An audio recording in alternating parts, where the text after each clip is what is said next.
1019 KACQ. Good afternoon. I'm Casey Chapman here with your local Lampasas area news. This newscast is surface of Hall Power Pond. It was an active weekend for LPD. Officers started out in the midnight hour Saturday morning responding to a domestic disturbance in the 1200 block of Nix Road. A possession of drug paraphernalia call came in from the 1100 block of Limestone, and dispatchers had them check out a couple of suspicious vehicles, both of them in the 2300 block of West FM 580 within a couple of minutes of each other. A burglary of a building was reported in the 1100 block of Brigg Street, and officers rolled out to cool off another disturbance, this time in the 1200 block of Cloud Street late Saturday night. On Sunday, dispatchers sent them out on a reported assault in the 400 block of North Walnut and responded to a theft that took place in the 300 block of North Arnold. A report of a drunk driver was called in from the 1600 block of East FM 580 last night, which resulted in the arrest of 52-year-old Orlando Coronando of Lampasas. Coronando was charged with his third DWI, driving while his license was invalid with previous convictions and fleeing a police officer. Officers wrapped up the weekend responding to a suspicious person call in the 1900 block of Yellowstone. The county booked in a 32-year-old Lampasas man for a DWI. Lomita rolled out on a structure fire. Kipner went on a couple of harassment complaints and were sent out on a few suspicious person calls. County deputies swept up a wreck, worked a civil matter, and went out to Cove to check on a suspicious person. The burn ban has been lifted until May the 7th. Stick around, more Lampasas local area news is just moments away. Whoa. Hey now, what are you looking for? I'm a little short on change. I'm craving some tacos, and payday is still 2 days away. Well, you have all of this stuff sitting around here that you're not using right now, so why not take it up to Hoffy's Pawn and Gun and burn it and have some money to tide you over? And I also see you have stuff that you haven't used in a long time that you could just go sell, like this guitar that you were going to learn to play years ago. Hey, that's not a bad idea. I think I'll do just that. Tacos, here I come.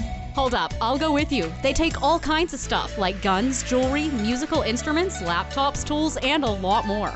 They also offer a large selection of quality new and used guns and pistols, as well as ammo. Hey, do you feel like venison? No, I don't think so. Hoffy's Pawn and Gun. Check them out online at hoffyspawnandgun.com or head to 201 South Water Street in Burnett for all of your pawn shop and gun needs. And when you just want some extra money for tacos.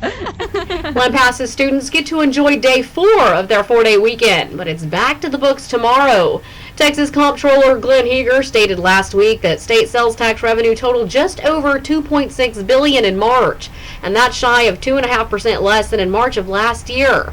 The amounts include some revenue remitted in March that in normal circumstances would have been received by the state in February, if not for the winter storm. Total sales tax revenue for the 3 months ending in March of 2021 was down 5.3% compared to the same period a year ago. The deadline to apply for government assistance following last month's winter storm is coming up. TSN's Melanie Brown says renters can also get help. Renters in counties designated as disaster areas can apply for money to help cover the cost of temporarily moving. FEMA spokesman Nate Custer says there's money available to cover security deposits, rent, and utilities, as well as property damage. The cost that they've incurred, especially if they don't have renter's insurance and they've lost personal property. This is money that is not taxable and does not have to be repaid. To apply, go to disasterassistance.gov. So far, FEMA has approved about $119 million in assistance for Texans who were affected by last month's cold snap. Melanie Brown, TSN News. The deadline to apply for assistance is April the 20th.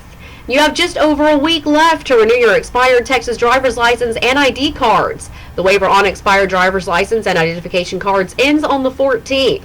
You may be able to avoid going to the driver's license office by renewing your license online at texas.gov.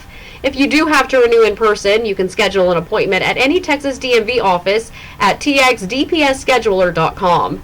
And check your desk drawers for old video games. An unopened copy of Nintendo's Super Mario Bros. That was bought in 1986 and then forgotten about in a desk drawer has sold at auction for $660,000.